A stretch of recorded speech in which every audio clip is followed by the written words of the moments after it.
টেস্টে বদলে যাওয়ার গল্প শুনিয়ে পুরনো কৌশলেই রক্ষা। স্পোর্টিং উইকেটে খেলার ভাবনা থেকে সরে এসে স্পিনে মান বাঁচিয়ে স্বস্তি বাংলাদেশের। সিলেট টেস্টে হার ডাক কেটে দিয়েছে। চট্টগ্রামে মিরাজ তাইজুলের স্পিনে জিম্বাবুয়েকে বিধ্বস্ত করেও তাই খুশি নন অধিনায়ক শান্ত।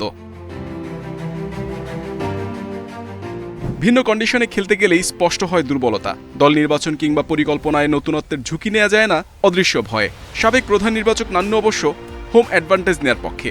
জিম্বাবুয়ের মতো টিমের সাথে সিরিজ জেতা খুব জরুরি দরকার ছিল আমাদের ক্রিকেটের জন্য, কারণ অনেকদিন ধরে হোম সোয়েলে কিন্তু সিরিজ জিতছিল।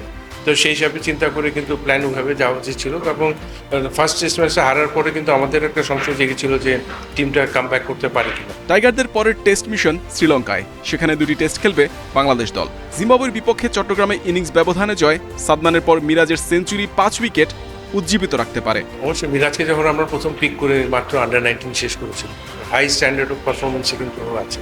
তো সেই হিসাবে ওর মতো অলরাউন্ডার কিন্তু বাংলাদেশের যে কোনো সময় ম্যাচ কিন্তু টার্ন করে দিতে পারে।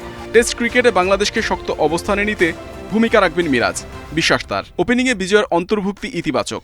দলে ডাক পাওয়া ক্রিকেটারদের যথেষ্ট সুযোগ দেওয়ার পক্ষে নান্নু। আমি যেহেতু সিলেকশন প্যানেল একটা চিন্তা ভাবনা করে বিজয়কে ইনক্লুড করেছে, এবং এখানে কিন্তু অনেকদিন ধরেই কিন্তু ওপেনিং পার্টনারশিপ ভালো হচ্ছে। তো সেই হিসাবে একটা অভিজ্ঞ ব্যাটসম্যানকে ইনক্লুড করেছে, এটা কিন্তু একটা ভালো সাইন।